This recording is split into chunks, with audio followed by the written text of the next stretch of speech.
To buckle in and listen to the fastest hour in racing radio. Your driver is a multi-time NASCAR winner and Hall of Famer Mark Martin. We cover racing, grassroots, history, we bench race, we talk life, and most importantly, we smash the loud pedal. It's time to turn some laps on the Mark Martin Podcast. Episode number 42 of the Mark Martin Podcast, and we're going to go and combine years 2003 and 2004. But before we do that, make sure to head on over to that website, markmartinpod.com, markmartinpod.com. You can listen to all of the different podcasts in the archives throughout the last couple years. You can also hit that button to subscribe to the podcast on your favorite podcast player, Apple, Android, Spotify, YouTube, and many more. Also hit up on social media, Mark Martin Pod on Facebook, Instagram, and Twitter. But Mark, we combined 2001 and 2002 together, and we're going to do the same with 2003 and 2004 on this edition of the Mark Martin Podcast. Yeah, so 2002 is really a good year. I mean, we came off of 2001, which had been the most dismal year of my career, and rekindle everything in 2002 and have a shot, nearly win the championship, have a shot at the championship, finish second, have a big, huge win in the Coca-Cola 600 with a Noble $5 million bonus. So we're feeling pretty good. You know, we're feeling really, really good. So we go into Daytona in 2003. Gosh, we come out with a fifth place finish. So things are really looking good. So then they go on to Rockingham and have a seventh there. And goodness gracious, we're off to a good start. Feeling like we're going to have another great year. And then we go to Vegas with 43rd, last place finish, and Atlanta and 42nd, next to last. So the bottom starts to try to drop out of our program at that point. We start, having some top five finishes here and there, but they're pretty sparse. Run fourth at Darlington and fifth at Texas, fifth at Richmond, second at Pocono. And then by that point, the bottom just does fall slap out. By the time we get to the first Pocono race, we've all decided that the bottom's fallen out after that, and it's just a lost cause from there on. And if you thought the 2001 season was bad, now 2003 has really, really dropped out. So I don't know what happened. We started off running on adrenaline and momentum, but then, we just suck. Qualifying, finishing. The Royals are trying for their fourth straight victory. And it's more than bad luck. Hi again, everybody, and welcome to EA Sports MVP Baseball. I'm Dwight Kuiper along with Mike Krukow. So at that point, on the mound to make the start for the home team, Wade Miller. There's no hope in our deal. Tonight's American League game is between the Kansas City Royals and the Boston Red Sox. We're talking about what are we going to do. And I'm looking Delgado will hit next. Remember, this right-handed hitter is just a great hitter. Change for the last race at Homestead, or the next to last race actually at Rockingham. But I know that Jack and I start talking about crew chief changes.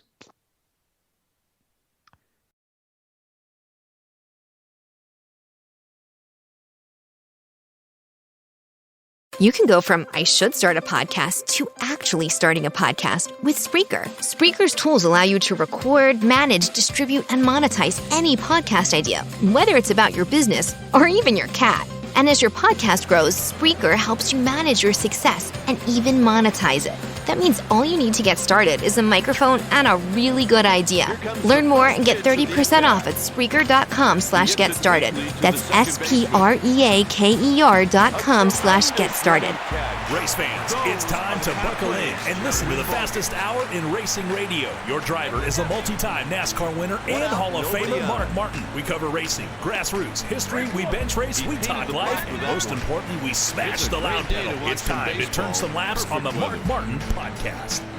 Off the handle. Episode number 42 of the Mark Martin Podcast, and we're going to go and combine years 2003 and 2004.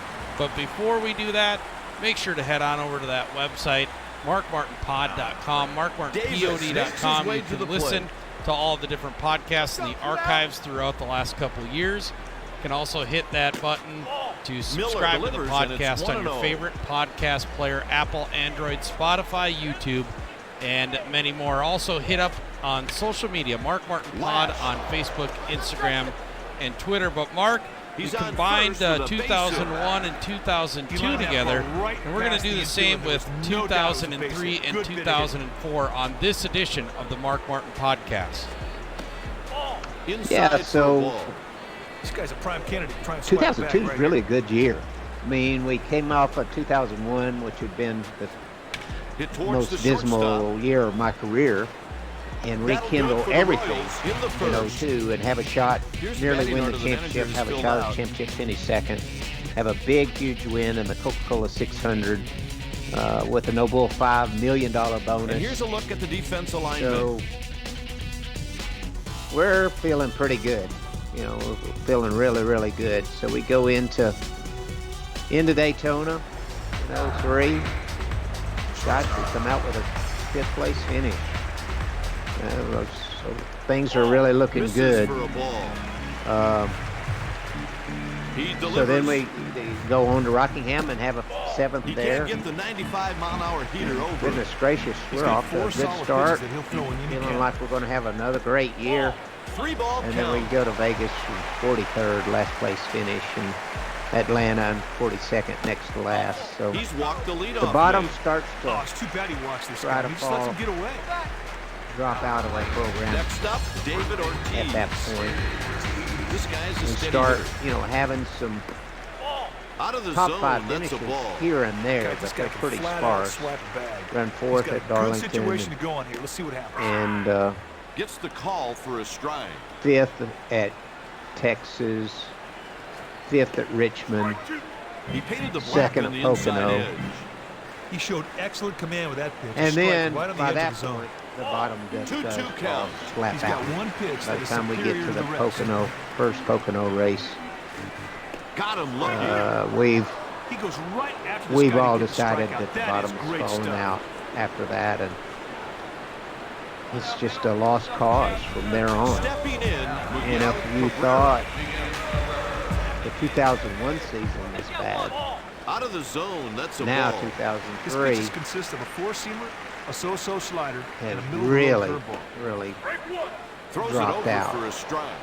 So I don't know Two what balls, happened. one strike. We A started successful hit off and run right here, and they go to first and third just like running that. on adrenaline and momentum. 3 balls, 1 But strike. then Sometimes you try to make the hitter I mean, change your we pitch. just That's exactly what you saw suck. right there. qualifying, And finishing, he takes the walk. everything. And it's more than bad luck. It's poor performance.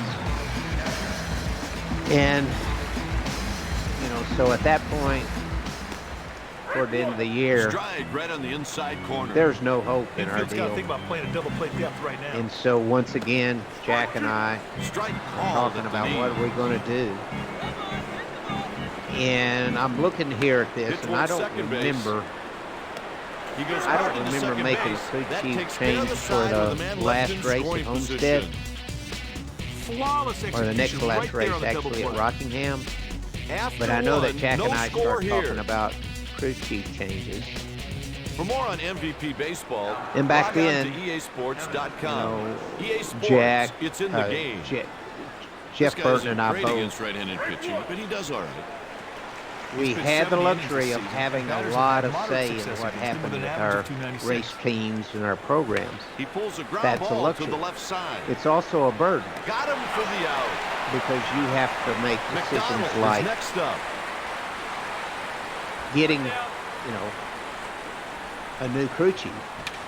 And He it's came on up with me. it. Jack gives That's me the the second charge. out. Go get you a new crew chief. So that's a luxury, but it's a curse. And let me tell you about the curse. Next So, at the plate, I Andres start Blanco. Thinking about This who guy I isn't would like great to against have. right-handed pitching, but he does all right. And He gets it over for a strike. The pitcher nailed the corner with that the delivery, problem right that on we have target. is Jack's always, still to this day, first of all, I'm going to call him out and say he's tight.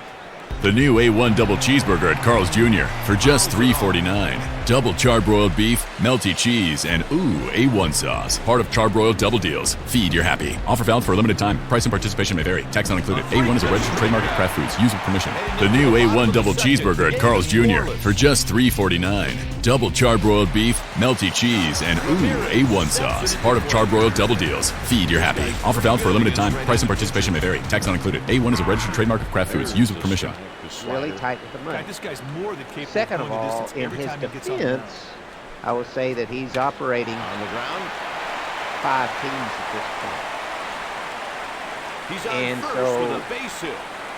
It could be seen as problematic for him if he paid This guy isn't great one against crew chief right-handed more than he pitching, paid but another does all crew right. chief without good Gets reason. the call for a strike.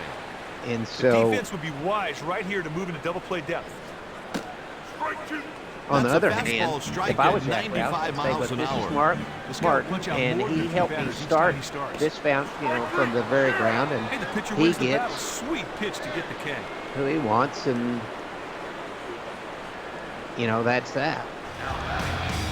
So I go and I pick out a crew chief, Tommy Baldwin. Pitch misses for a I ball. decided I'd like to They have Tommy set that Baldwin defense be at my double crew play chief. depth. If you can get a ground ball right here, they might get And two. he gives me the number I put That's a in 95 touch mile an with hour fastball Jack, for a strike. and Jack won't hire An him out because pitch is he the wants too much fastball. money. So Change I up got to with pick the my letters on crew the chief, outside but I can't corner, hit who I strike. want. So It's hit out towards short. I'm looking around and I say, well, I got to get a budget They turn the double crew play. chief. Now there's a great example of the defense picking you gotta up. make They a turned a change. sweet double play right there. So Pat Tryson is crew chief in With the 2 21 innings car. played, Ricky no Rudd's score driving here. it, and they're hauling butt. And Redmond steps into the box. I like Pat. Pat's a good dude. He's an up-and-comer, very much like He sends this And pitch Leslie towards second was. base. The catch is made. and I know it's going to be hard to do, but the Now, this guy is a affiliation middle-of-the-road with guy when it the comes Wood to brothers his at the average. time was with Jack.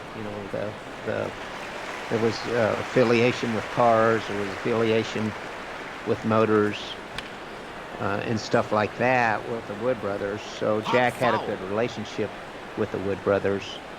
So Jack was able to extract Pat from the Wood They brothers appeal to the third base ump. and get me Pat. So the stats say that Pat started crew chiefing at Rockingham the next to the last race of the season. I don't remember that, but that doesn't mean it's not accurate. I remember, Pat being my crew chief for 04. And Pat and I had a good relationship. Pat was very He swiped aggressive 7 bases. in Arrow. And Pat brought some new things to the table for 04. So Miller with the 0-1 offering. that was something that we just had to do. 2003 was a disaster, basically a disaster in the Fastball in performance tight for a ball. department. Now that we're getting back on the road, the stops we make seem more special than before. Stop to see a friend. Stop at your favorite store. Stop at the places you missed most. And to keep you going between those stops, there's Shell. Stop in to fill up with our best fuel ever. Save with the Fuel Rewards program. And to get snacks and essentials that can save you even more at the pump. That's just a few of the ways Shell helps you make the most of the stop you need to make. See full terms and conditions at fuelrewards.com. You can go from I should start a podcast to actually starting a podcast with Spreaker. Spreaker's tools allow you to record, manage, distribute, and monetize any podcast idea, whether it's about your business or even your cat. And as your podcast grows, Spreaker helps you manage your success and even monetize it. That means all you need to get started is a microphone and a really good idea. Learn more and get 30% off at Spreaker.com/get started. That's SPREAKER.com/get started. That's 3 strikeouts.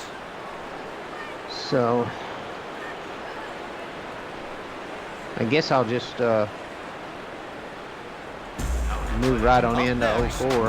Right, I mean, you go from 2003, and again, this is, it's kind of like a out of the zone, up and down. It's like a roller coaster. You go from 2001 having a bad year, 2002 good year, back down to 2003, and then we come back up in 2004. And I mean, for a guy like you that, you know, doesn't like a lot of change, you've had a lot of change within like a 5-year time span. And I mean, you were with Jimmy for a long time. I mean, what are you thinking? I mean, what's in Mark Martin's head in 2004 as you're sitting there, you know, you have all this pressure of these big sponsorships and performing, and at that time NASCAR was really popping, big crowds, lots of money was getting thrown around.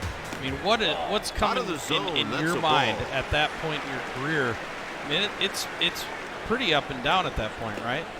Well, I'm glad you asked that, because really 2001 was a scary year for me, because I was afraid after that performance, based on my age and all, I was afraid from my 2001 performance that I might not win another race, that my career might be on the downhill slide. But then 2002 came, and we had a stellar year. And so I thought everything was okay, going to be okay. But I knew that it had gotten harder at this point in time for me to get the performance that I used to get. I knew that, you know, I knew it was really a challenge, but we met that challenge in 2002. Well, in 2003, the bottom fell slap out of it again. Nobody out. So now I'm starting to feel pressure from Pfizer. They had signed up for more wins than what they were getting. Sometimes you try to make them chase your picks. That's exactly what you saw right there. I had pressure from them. I had pressure from Jack. I don't know what he's looking for there, but it wasn't Jack that pitch. Wanting me to do something. Strolls to the plate. The defense needs to pay attention. This guy can lay it down. And whenever I tried to do something, usually he wouldn't do it. Like during this time, I needed a fast tire changer. Had a fast pit crew, but I had one tire changer that couldn't get the job done. 333. And I went out and I recruited a tire changer, and Jack wouldn't pay him the money. So we had to have junior tire changers. Sometimes you try to make the hitter chase learning. That's exactly what you saw right there. You know, and these were the kinds of things that frustrate me. People don't understand when I say I got so frustrated. You know, I was trying to win a championship, and yet if I had a slow tire changer, I couldn't go hire a fast tire changer. But it was on me to get a tire changer, but I had to get a budget tire changer. See what I'm saying? Same thing with a crew chief. Thank God I got Pat Bryson. I love Pat Bryson. Hit towards the Pat Bryson was as good as you could have got. He's in there with a but thank God I got him, because I couldn't have Tommy Baldwin, because he wanted top crew chief money. So a lot of the frustration that I'm sensing was we're bringing in one of the biggest sponsorships in the entire industry, and after 3.5, choking us out, not giving us the budget and the people that we need. Yet you have expectations that we should be winning races and championships. this is kind of what was going on in my It's world. a line drive Yes, the other way. that is correct. And so, with the frustration That's of a double. 2002 and having the pitcher did not championship make his pitch, in the and bag in batter my just eyes, rips it. He and deserves to throwing get it a hit on away that. on engine reliability, and not being able to fill a pit crew void or a crew chief change based on budget limitations that were largely, the excuse was, well, we can't do that because we don't pay the other guy. Because there was 5 teams.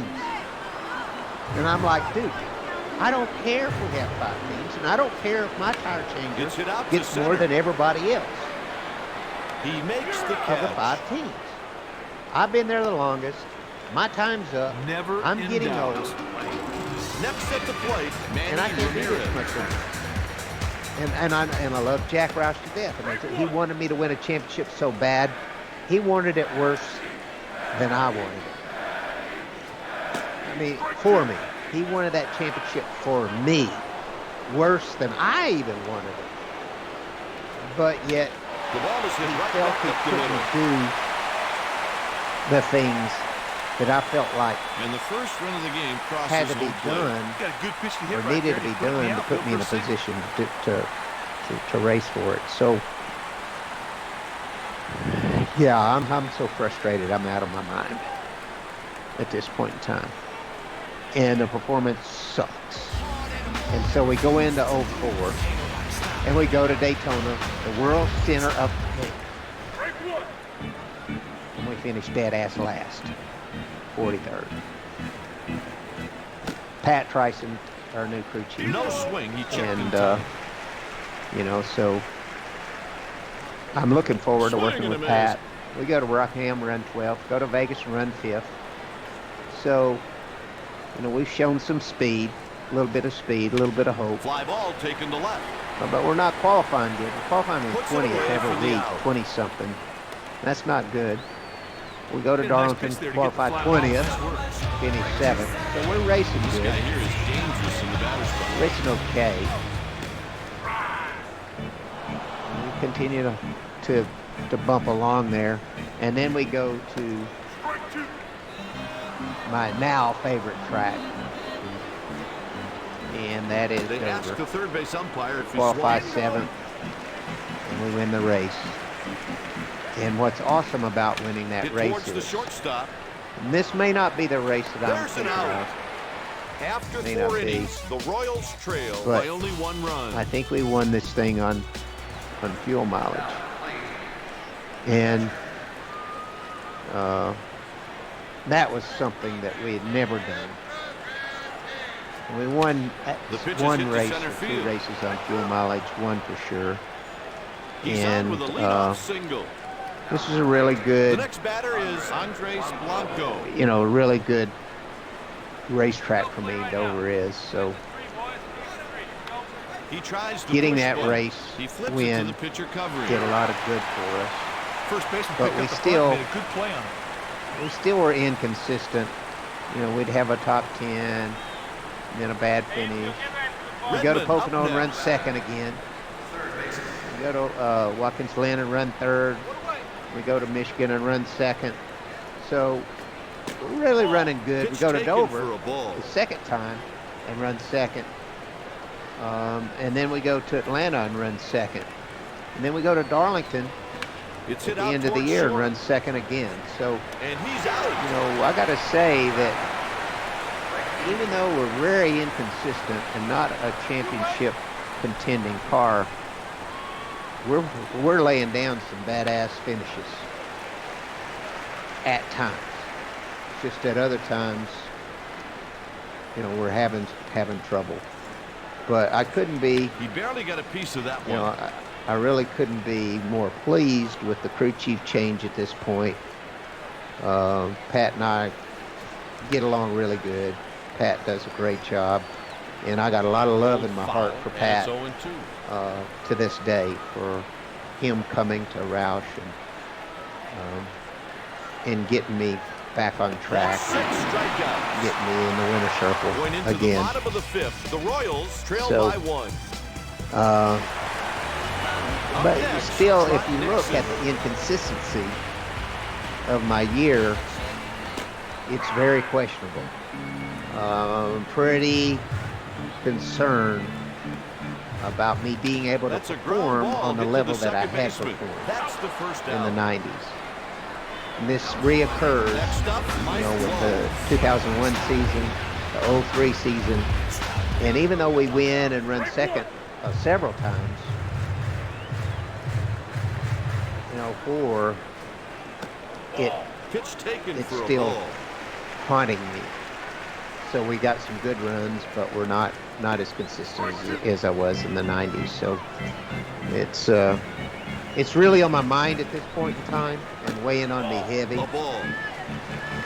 So as we look forward into 2005, the count runs full.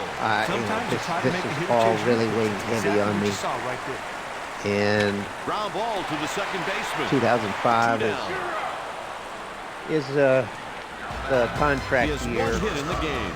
for Pfizer, and we have certainly not met Dirksen is ahead 1-0. what their expectations would have been from a performance standpoint. He's nailed by the pitch, and he'll walk on down to first.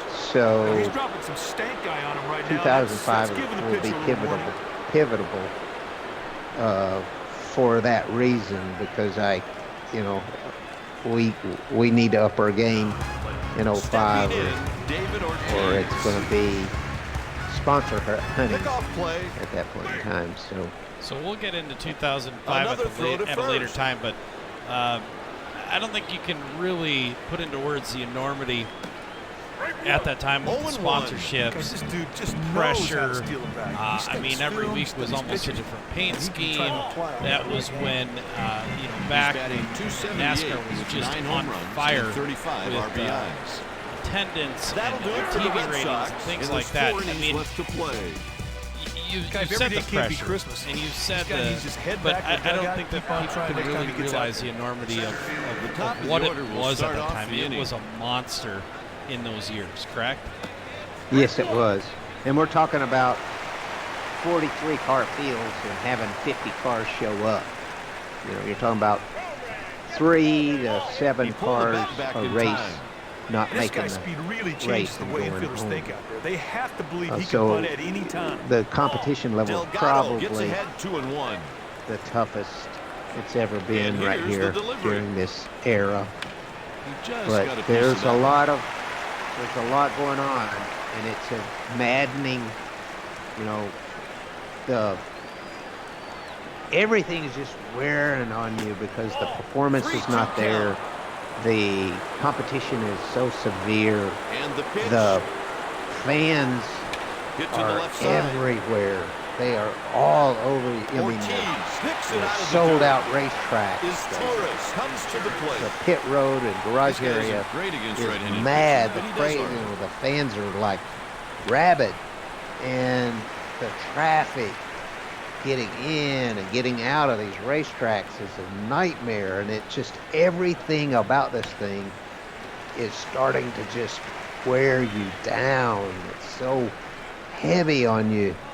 And all the competitors. I know Rusty, Rusty Wallace is feeling the same way. I think that all that weight of the media and the fan access, no one can understand it that didn't live it, what it was like during that time, because it was just, you couldn't walk anywhere. You couldn't. If you walked into the garage or out of the garage, you were just mobbed by huge mobs of fans. Just, and if you had to go to the bathroom or any, if you're in the,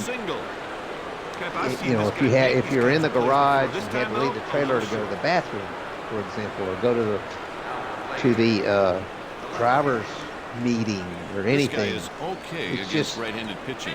everything was so hard. It was so hard to get anywhere Slow for roller out to second. one of the top drivers, top 10 drivers He especially, reaches with a to single. get anywhere at the racetrack. It was just difficult. You just couldn't hardly make your way anywhere because of this just Hit weakly fans, and towards they loved second. it. But when they're all great, but you put And the 100 of them Sox tied with at runners a gate left on where you're first trying and to go second. through that gate, you can imagine what it's like. They're all nice people After 5.5, and the all score good is 1-0. intentions, but they all want a piece of you, and it was To the a plate real with a challenge. double on the game. When it comes to like your life now This and righty in enjoys retirement, great success. does a lot of that stem from He swiped just the 12 energy bases. that was pulled from you throughout all of those years and all of those obligations that you had to deal with? Is now it's like, okay, now is my time to kind of lay back and just be alone and do my thing. Well, I'm not. Racing isn't as popular as it was, and I'm not a racer now, so all of that's gone away. So none of that bothers me. When somebody recognizes me, it's one person, or two, or three, in a group, and that's it. And then it doesn't happen again for a month. So that's not a big deal. The big deal it was that every time you stuck your head outside of a door, you were besieged. And so that got to be a heavy load. And it got to be a heavy load for guys that, like Rusty Wallace. I bring him up because he and I had lengthy conversations, and he goes into 2005 and retires in 2005. I don't think he would have retired that soon had it not been for that load. If the load was lighter, like it is today, I think Rusty would have continued driving. I don't think that racing was what he was exhausted from. It was the appearances that were required and the load that it took to manage all the people and the fans and managing the media and the sponsor obligations. They were all just massive at this point in time. And so, yes, I mean, I really enjoyed being retired and not having a job and not meeting the schedule. And yes, I just had an opportunity to go be a grand marshal at a short track. And they offered to pay me to come do that. And it would be fun to go do it even if they didn't pay me. But my first instinct is, I don't want to go I don't want to go be in all that crowd. I don't know. That's a heavy load. You know what? I just think about all that stuff. Plus, it's goofy for COVID. Well, I don't know about that. I don't want to be around all those people because I'm scared I'll get sick as well. So the COVID thing is crazy too, and I don't mean to date this podcast, but I'm doing that with that. But to answer your question, yeah, I really like not having a job. I really like not having to meet a schedule because it was so brutal from 1990 to 2014. It was just brutal. And to kind of back that up, even after retirement, official retirement, you've had many opportunities that you could have went to TV, you could have done radio, different things like that, but you have turned that down, and for the mere fact that you wanted to slow down. I mean, you wanted to kind of have your own time after years and really decades of having all these obligations and having to be at all these places and do all of these things for sponsors, correct? Ball hit deep to right. Yeah. He puts it away. I just really did. I wanted to slow down. It was time for me to open a new chapter in my life and not have to be excused from weddings and be excused from funerals and all those things. I had built up a little bit of bitterness because I was excused from everything family-wise, because my racing always had to come first.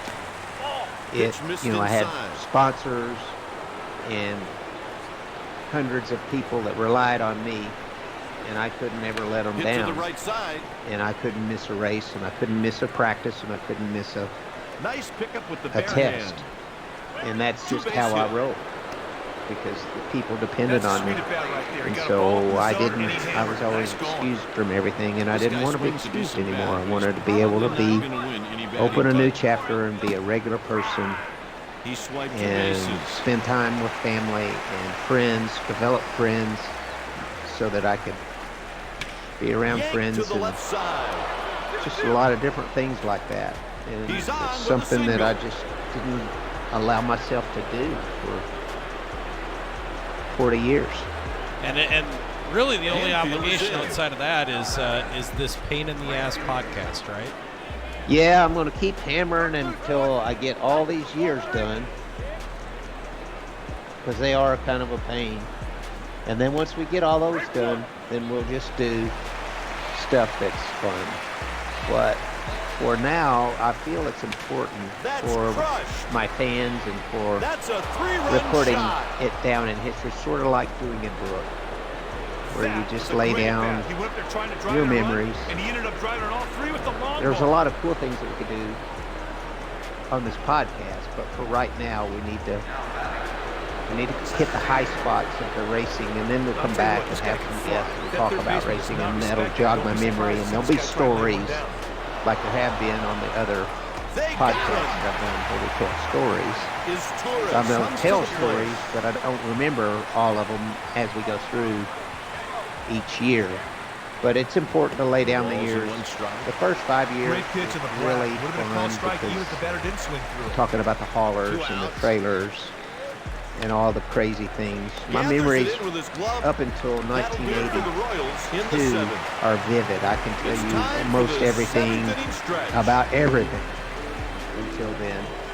But then once we got into NASCAR, they start running together and aren't nearly as vivid. The next batter is and a little less accurate. There's a lot of things that I just don't remember without having my memory jogged. Well, we're going to get into more of that in the Mark Martin podcast. We're going to be wrapping up the years here pretty soon. And like Mark said, we're going to have some fun as time goes on. But this is episode number 42, 2003 and 2004 of the Mark Martin podcast. Thank you for subscribing and listening to the Mark Martin podcast. Remember to give us a 5-star rating in your app store. Connect with us on Facebook, Twitter, and Instagram at Mark Martin POD. The Mark Martin podcast is a production of the Accelerated Podcast Network. Got him. Up next, Mike Lowell. You can go from I should start a podcast to actually starting a podcast with Spreaker. Spreaker's tools allow you to record, manage, distribute, and monetize any podcast idea, whether it's about your business or even your cat. And as your podcast grows, Spreaker helps you manage your success and even monetize it. That means all you need to get started is a microphone and a really good idea. Learn more and get 30% off at Spreaker.com/getstarted. That's SPREAKER.com/getstarted. Race fans, it's time to buckle in and listen to the fastest hour in racing radio. Your driver is a multi-time NASCAR winner and Hall of Famer, Mark Martin. We cover racing, grassroots, history, we bench race, we talk life, and most importantly, we smash the loud pedal. It's time to turn some laps on the Mark Martin podcast. Episode number 41 of the Mark Martin podcast, and we're going to go to the year 2001. It's time to head to the 2000 and talk about the Viagra sponsorship, the first year of it, and much more. But before we do that, make sure to head on over to markmartinpod.com, markmartinpod.com. Click that listen button and subscribe on your favorite podcast player, whether it's Spotify, Apple, Android, or YouTube, or one of many. Make sure to hit subscribe and get all of the latest episodes right in your podcast player. While you're at it, make sure to connect with us on social media at Mark Martin Pod on Facebook, Twitter, and Instagram. But Mark, we're going to go into the year 2001. It's the first year of the Viagra sponsorship. You touched on that in prior episodes. Let's roll into the year 2001 here on the Mark Martin Podcast. Okay, Barry. Well, first of all, look at the picture. You know, I wanted to talk just a little bit about. I want to remind everybody who's listening that that what I say and what I recall is the way I saw things. And if you were standing right next to me, you might see things and recall them differently. So I'm not saying that what I say on these podcasts is 100% accurate, because it's not. It's based on my memories, the way I saw things, and the way you perceive things is, can be different than someone else that sees the same thing perceives them. So, that's just something to keep in mind. These are based on my memories and things that were important to me through the years. And I did talk a little bit about the Viagra sponsorship and our partnership with Pfizer. Pfizer's a major corporation. This was, at the time, probably the biggest deal that had been landed in NASCAR. From a monetary standpoint, as well as from the Royals have two righties being loose down in the pen. Putting money behind their sponsorship. Activation, they call it now, I think. So, where they put so much behind the television ads. I mean, they had ads even on prime time network stuff, which you just didn't see prior to this in NASCAR, really. Or if you did, it wasn't very much of it. So this was a big feather in our cap from that standpoint. Even though the drug Viagra, had a stigmatism to it, where people wanted to make jokes and be funny about it, and whether or not you should be ashamed about having erectile dysfunction or anything else, however you feel about that. Sometimes you try to make a hitter chase your pitch. That's exactly what you saw right there. There were some things that I wanted to go over. First of all, when we made this deal, as I said in the prior podcast, to this one was a little too early, and it was very important to me that we focused on men's health in general. And so Pfizer promised that they would do, especially in 2001, they would come out of the gate really strong about encouraging men to get checkups and just do the health kinds of things. They set up a tractor trailer that went to every race on the circuit and gave free health screenings to men at the racetrack before, at every event. So you could go, instead of having to make an appointment to go see a doctor, you could go in and get, all your tests run and checked out and everything. This was something that was really important. We did a lot of advertising to encourage men over 40 to go get checkups and health screenings and stuff. So that was kind of the focus of 2001 as far as my affiliation with Pfizer and what Pfizer focused on and what I helped them promote. It was something that I was actually really proud of. It was a really great cause, I would say. If we changed anybody's lives for the good, that was something that I was really proud of. And if someone caught a illness that was in the early stages that was treatable, that otherwise would have not been noticed, and let go to the point where it wasn't treatable, then it could have made a major difference in that person's life. So that's kind of where we were at. So we come out of the gate talking about the racing part of it, and my hate relationship with Daytona Speedway continues as we go to Daytona and only qualify 22nd, and we have trouble in the race. I had trouble at Daytona all the time. If it wasn't mechanical problems, it was wrecks. It was actually just, I called Daytona, the Daytona, they always said it was the world center of speed, I think, or world center, whatever it was, world center of speed, I think, or world center of racing. I called it the world center of pain for me. So anyway, we go to Daytona.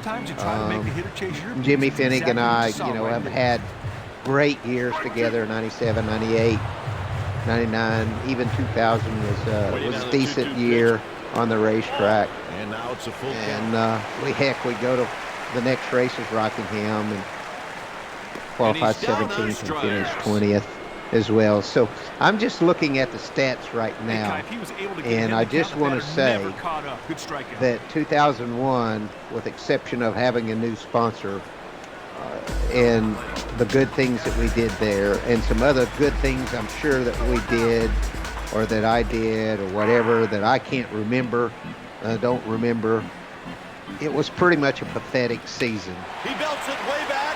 You can look at the stats and tell real quickly. If you go down the list, one thing that you control a lot of circumstances is qualifying.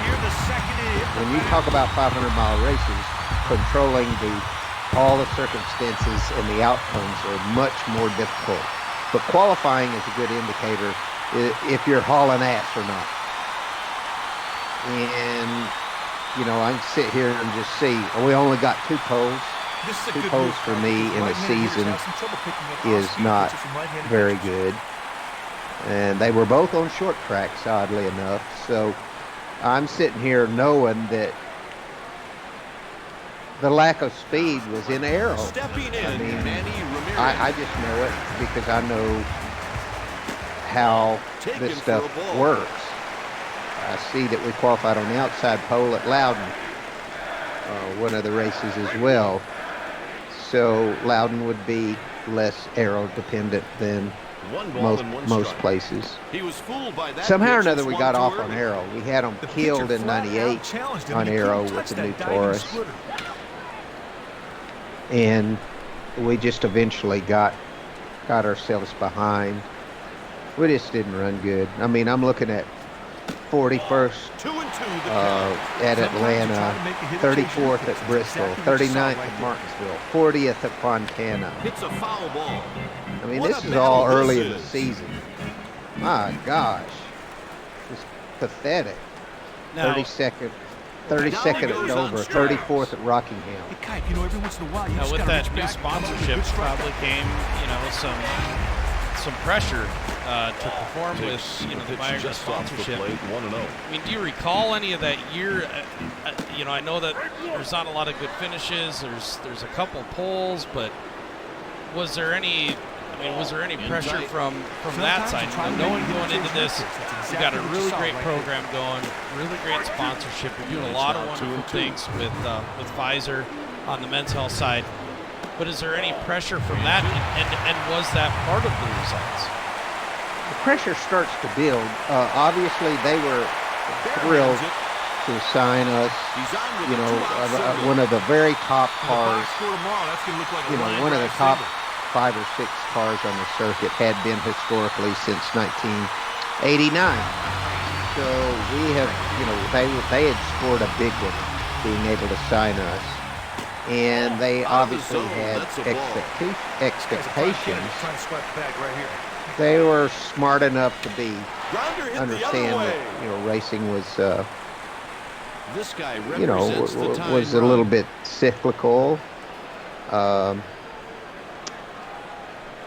And so I didn't feel pressure coming right out of the gate.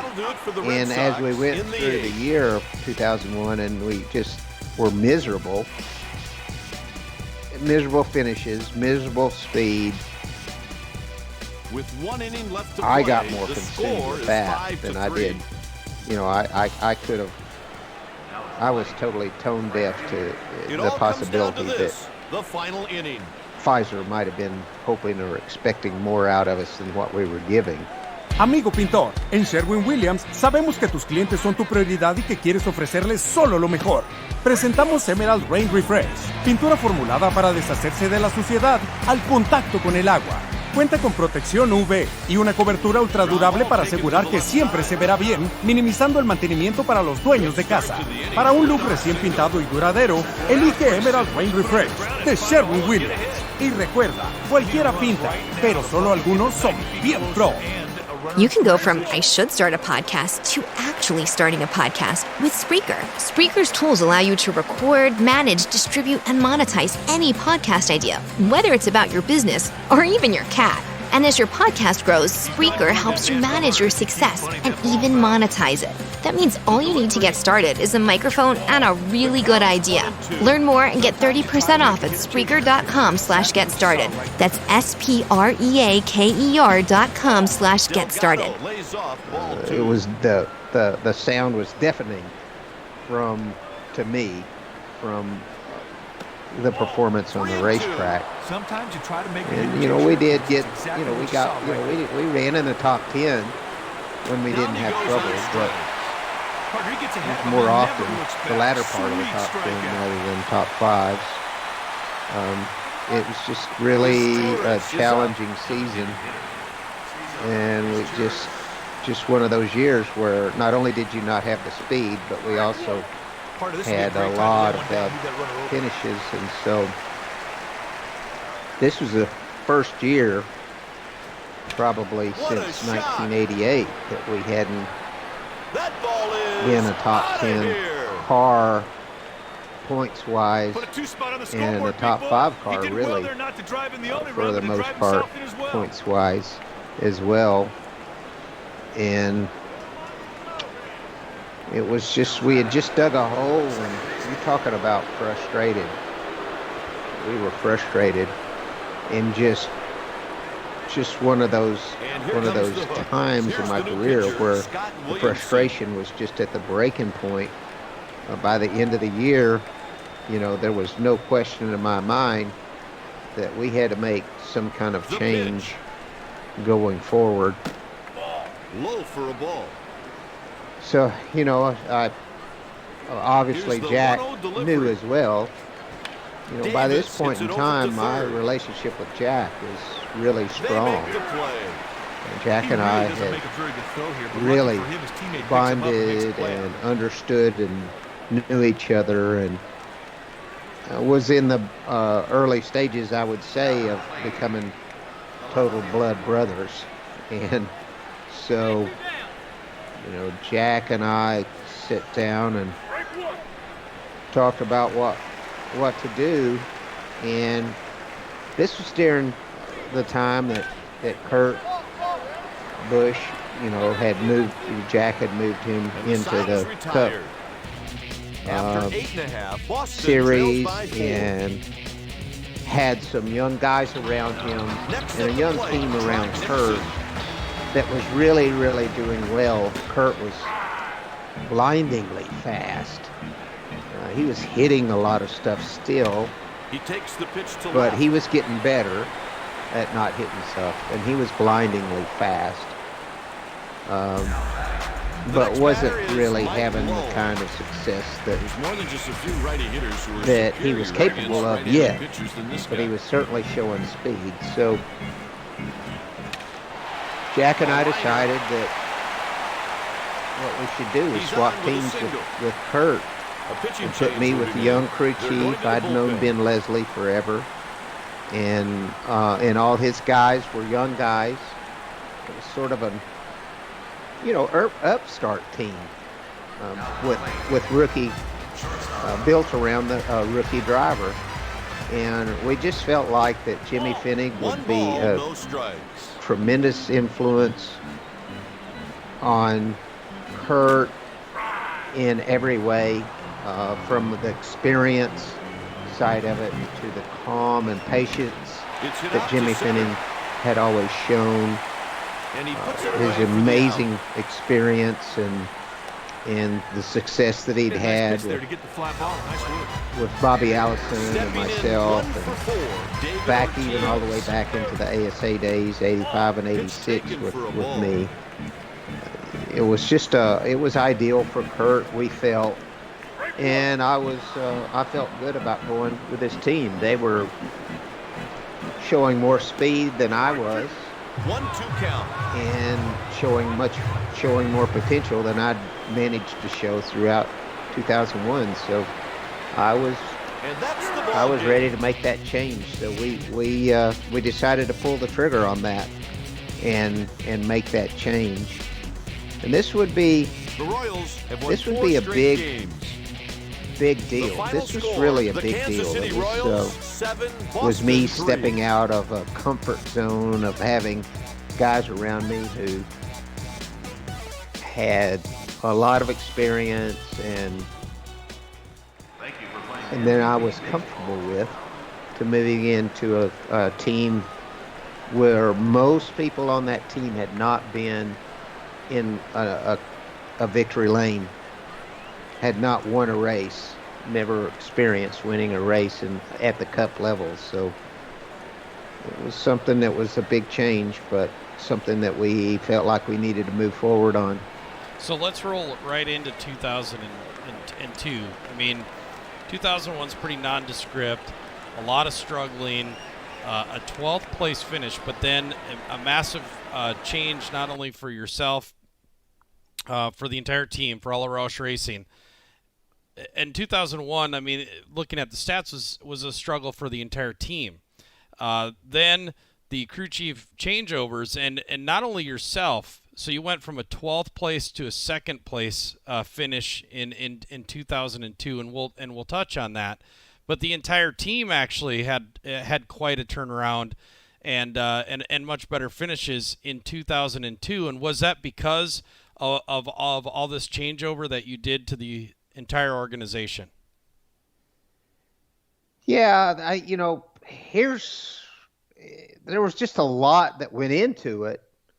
We all came out of our comfort zone, and of course, Ben Leslie was excited beyond belief to get to work with me, because he'd worked with me, in the Busch series not as a crew chief, but just as a crew guy. And, he understood my history, knew my history, and was excited to work with me, as well as all his guys. Look, they had been very frustrated with Kurt. This was at a time in Kurt's career where he was super young, quite volatile, blindingly fast, and hit a lot of stuff, and was not completely, under control with his emotions and everything. And so this team was thrilled to work with me.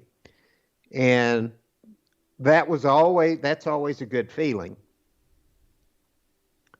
So we just come out of the gate. We'll just get started right away and start talking about some results. We go to the World Series, the World Center of Pain for Mark Martin, and finish 6th. So the 6th place coming out of the gate at Daytona is absolutely fabulous for us.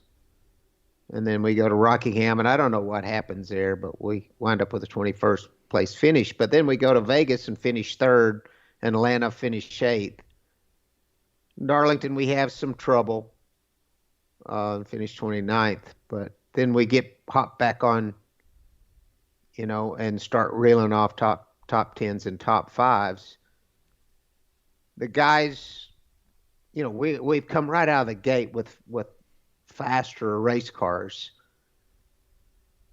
but not absolutely spectacular. We're really doing a good job of racing the car and bringing home good solid finishes because we're pretty steady on the racetrack and pretty darn fast. And so we start, this is back when they have the No Bull 5 series where they pick a certain race and they call that a No Bull 5 race.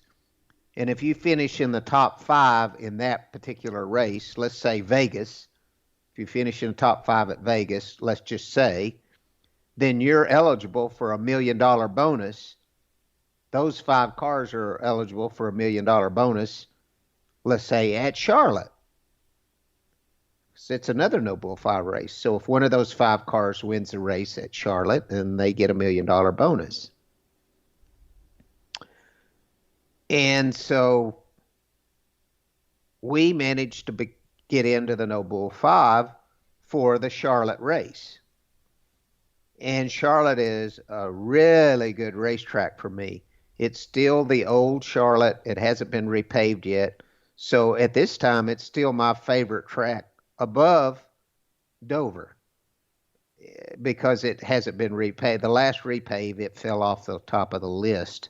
It changed it completely. But this was my favorite racetrack, Charlotte. Presentamos Emerald Rain Refresh de Sherwin-Williams. Pintura